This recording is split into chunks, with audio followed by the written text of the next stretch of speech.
All right, good evening, everybody. Here we go. It's time for another edition of the program. This one is going to be different from beautiful Pacific Rim National Park in British Columbia. We're in Tofino, and wow, we're going to celebrate the great outdoors with you.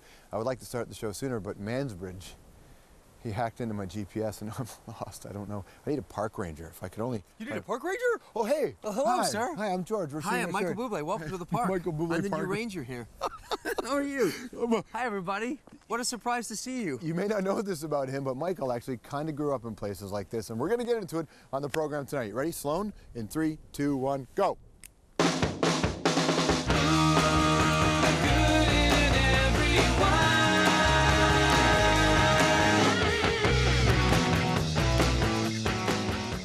All right, so welcome to the program. Here we are in Michael Bublé's backyard. I'm just going to tell everybody this is where you live. How are you, man? Good, man. Thank you. Nice to see you. Welcome to Tofino. Thank you. Beautiful Tofino, BC. It's a great island. Everybody says you have to go, you have to go. And this is one of those places that even the hype is smaller than the actual experience. Yeah, it's pretty amazing, isn't it? Pretty serene and beautiful. You know what? I love that you said it was my house, because I feel like that. I actually just peed behind that tree. Nice. Yeah. 1,000 years old. 1,000-year-old tree. 1,000-year-old tree. I shouldn't have peed on that tree. You shouldn't have peed. Well, no, it was alive, and then you peed. And then we wanted to celebrate, and it sounds so cheesy, but actually show people, because most of us live in cities, the outdoors. And most people hear about a place like Tofino, these national parks, but most don't get here.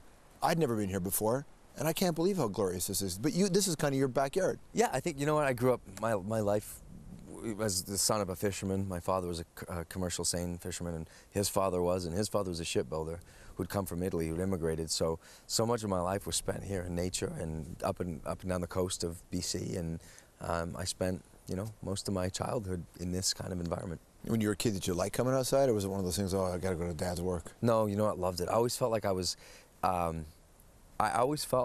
really blessed to get, even as a kid, I felt like I was getting this really cool perspective on life, and I was getting to do things that other kids my age would never get to do. And I mean, listen, I would, you know, spend tons of time, you know, up in the forest with my dad, you know, finding cool little lakes and stuff, and, you know, sitting on the bow of the boat watching porpoises swim along with you, and being in the skiff, you know, rowing while, you know, pods of killer whales going. I mean, it's amazing. That's incredible, man. Yeah, you see, that's what I mean. You see stuff where you know, it's just very cool to grow up like that, to have that. And I mean, like you said, you know, your grandfather as well. Like, there's a shipbuilder. Yeah, he was. That's what he did. Yeah, he was. He'd immigrated from a place called Istria, and he'd come here with nothing. I mean, really with nothing, and started building ships, and then they got into the fishing business, and they were for years. I thought, without a doubt, that I would be. I fished till I was about 21, 22. I would sing. Go back in the winter and sing, and go up, you know, the west coast and east coast of Canada and America, and then I would get back on the fishing boat. So I'd go from singing at a nightclub and, you know, signing some autograph to, you know, getting jellyfish in my eye. This is before you made it. Yeah, oh yeah. What was it like, you know, you'd come back after you've had that experience of being in the clubs, and then that first day you're out there and it's cold and you're working. Oh yeah, it's definitely, you know, I made a lot more fishing, that's for sure, and I think that was the thing. It allowed me to go out and to fight for that dream, you know, which of course, you know, anyone in their right mind would never think it was going to happen. But it's funny. I remember I turned about 22, and my father. I was going to go out for another summer, and my father just said to me, and my mom said, you know, Mike, don't do it. You know, you should really concentrate on this singing thing. We think you got it. You know, we think you got a great chance. And I was shocked. I thought that they'd do the opposite. I thought they'd want me to go out and do the blue-collar job. And my dad was really sweet with me. I mean, I'm obviously a dad now, and he would always say to me, son, you know, I want you to work with your head, not your hands. Don't be like me. And it resonated in me. You know, he said it all the time. And my dad worked his butt off his whole life, and he's an honorable, you know, great man. And I always found that was such a part of the reason I loved him so much, is his humility. You know, that he would say that, and you know, and that there was any chance that I was ever going to be smarter than him. I mean, he might have worked hard and had a physical job that he worked with his hands, but he is a genius, and I just sing. Well, you don't just sing. I just sing. Sometimes you host. Sometimes I host, yeah. Do you look at your father, just remember your father differently when you have a kid? I look at everybody differently now that I have a kid. I look at every parent differently. I think I just couldn't have understood. I couldn't have been empathetic to a parent's point of view. I really don't think I could. I mean, people can tell you how it's going to be and what it's going to be like, but I've said it before, it's like being in water and telling someone what it's like if they've never felt water. It's impossible until you get in and actually feel the sensation. And I guess there's a category of love I didn't know existed for me. And you know, we were talking about it earlier, and you know, you're saying you have friends that say like, don't do it. And, I don't understand how they, I mean, I get that there's sleepless nights and that there's, you know, tough times, but how could you not want to be part of it? I'm in love with this little dude, you know, and no matter what happens in my life, no matter how bad things get, or I just, you know, I'm happy. He's my happy place. I want to play a clip here that I think you'll get a kick out of. Oh my God, what do you got? And it works with what you're talking about there. What if it doesn't happen for me? I think, what if, you know, what if I just, you know, what if nothing clicks and I just end up, you know, being a lounge singer and then I think to myself that it doesn't matter. You know, I want to get married and I want to have kids. You idiot. And Wow, really? I said that. You said that, yeah. That's CBC Midday. I think that was in 1976 or something. Yeah, yeah, exactly. You know, that was in a big hair day. Woo! But you knew. You've always wanted it. I think I talked about wanting it, and I think it's funny. I think at that age, it was quite romantic to me, the idea of that. And I think, but if the truth be told, the further I got into this business and the further I got into fame and all the wonderful trappings that come with it, the less that I wanted to be a father. The less Money, I wanted to get party, married. travel, girls. Life is awesome, dude. Life was awesome. I mean, really, like that. You know, it's funny. You know, it's funny. People say like, "Wow, you know, you wanted to get married." I don't know. I've said it before. I get in trouble for it, but I mean, I fell in love with my wife. She's a great person, and it's weird. I wanted to get married to her because I wanted to be with her for my life. You know, she's my best friend. But did I want to get married? Is another. Do you understand what I mean? It's a scary commitment to I live that life, bro. You know? I hear you, man. Yeah. So at this tough. age, I think I probably felt that way. And then as I got going, I got to be honest, by the time I hit my 30s, because here I'm probably just, what, 25, 24. By the time I hit my 30s, marriage was out. Like I just really, it wasn't even I just looked at my friends who got married and I just went, why? And then especially friends who got married and didn't have kids, then I was really stumped. I was like, so what's your reason for being married if you're not going to have kids? Like why? Why are you doing it? And I think I just had to go through a bunch of stuff and get to a point in my life where I was ready. Like, you know, you're not ready. No. You're not ready. I don't know. But maybe one day, you know, yeah, it'll click and you'll... Or maybe not. It's one of those things, man. I couldn't have known it was going to be as good as it is. And I didn't know. I mean, even having a kid, I thought I was way too selfish and impatient. And I just thought, I was scared every day, even when she was pregnant, I was like, am I good enough? Am I going to be a good dad? Am I going to be am I going to be an absentee father? Am I going to, you know? Yeah, but you traveled, you toured, that whole thing. Your wife's busy, she's got a life and a career, so like, that is an interesting conversation to have with each other. Yeah. Because you don't want her to give up her identity as well. No, it's a tough conversation. It's something that we struggle with daily, you know? Someone is always being missed, you know what I mean? And I think there's always that balance of, well, hey, you know, we spent 2 weeks in Argentina, and now, you know, we really should go back to Vancouver, and, you know, it's hard. All right, coming up, Michael on borrowing and stealing from your musical idols. I said, I've stolen a lot from you, Tony, and he smiled at me. That's next.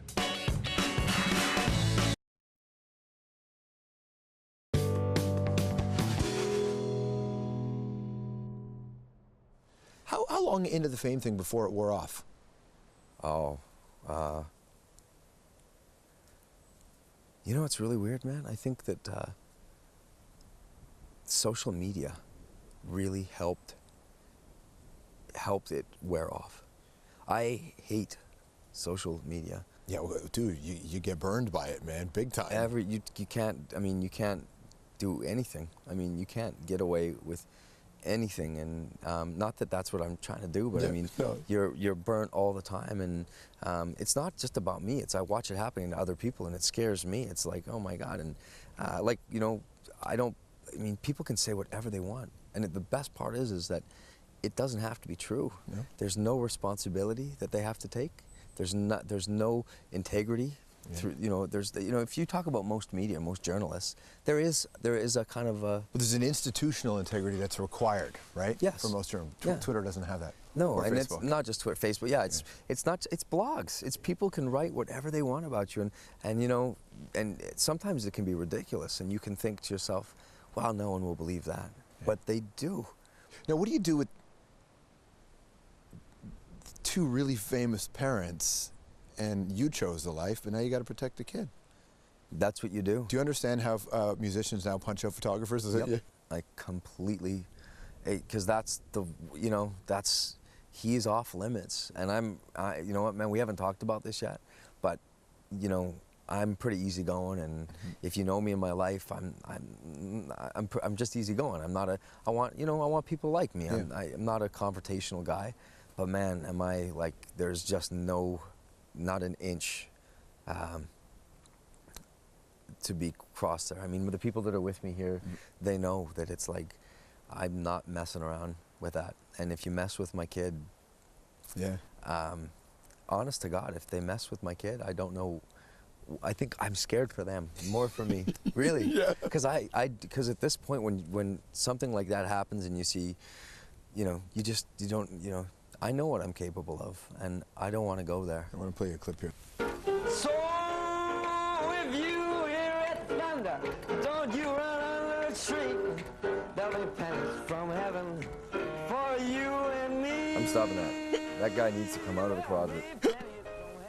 I don't know. That's horrible. It's amazing, man. Oh, that's horrible. How long have you been doing it? Oh my God. What was I there? 20 years old? 21 You years look like you might even be younger there.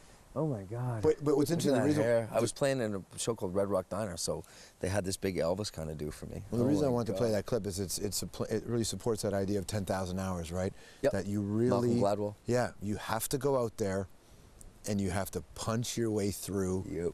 all of your development Yeah. to be prepared for success. Yeah. Do you feel like you were prepared for success? No. I think you know what, I was. You put the hours in. I think I put the hours in. I think I was prepared to do the job. I didn't. I think when I wasn't prepared for fame, I was too hungry for too long. So when it came, my ego was like just, you know, I was just eating it up. So funny, you never acted like it though. I did. You know what? I think I did with. Not to my peers. I think I was more. I acted pretty reckless with women in my life, and you know, I remember. It's funny, you know. I remember doing things now when I look back that I would be so embarrassed if I would never do it now. Did it change your music when you had that moment with yourself and started to change how you behaved? Did it change your interactions like that? It changed everything. I mean, I think as a professional, I think the biggest thing that it changed was my onstage persona. Yeah. I stopped pretending to be someone else, and because for many years I think I was a very enhanced version of myself, or what I thought was the idea of cool. Yeah. You know, I was real dry, and again, I was cocky, and I remember sitting with my manager Bruce Allen and Randy Burswick, who works with him in the office, and Randy used to say, you know, Mike, you don't have to be like that. He'd say, cool is as cool does. Cool is as cool does. And I'm so thankful now, man. Every night I go out, I do the same thing every single night. I'm, you know, backstage, the curtain's there. I can feel the bubbling of the crowd. You know, there's, you know, thousands of people out there, and I just say thank you. I go on the microphone so that I can speak on behalf of all the boys with me, my band, and I just say thank you. I thank the universe. I thank God for allowing me to stand up in front of 15,000 people, and that I can actually be awake with them. Check this clip here from our TV show back in the day. This one you won't be as embarrassed about. Okay, good. Michael Bublé is a big influence. I mean, he does a wonderful show. I like the way he performs, and I like him personally. He's funny, isn't he? Yeah, I love him. Yeah, he's got a lot of humor, which is very essential. You know, that's what Dean Martin had, and he has a lot of Dean Martin in him. Oh, that's so nice. That's Tony Bennett, man. That's so nice, yeah. When Tony Bennett says he's an influence on me, that's got to be really surreal for you. Yeah, yeah. I mean, I've stolen a lot from him. I told him the first time I met him, I told him that I said, I've stolen a lot from you, Tony. And he smiled at me, and he said, someone who steals from one person is just a thief, he said. But when you steal from everybody, you can call it research. That's exactly what it is. Yeah. All right, stick around. More with Michael Bublé in his backyard when we come back. You can imagine. Coming up, the song Michael likes to sing to his wife Lou when he's in trouble. I'm sorry, so sorry. Plus the song he'd want played at his funeral. Those two things not connected.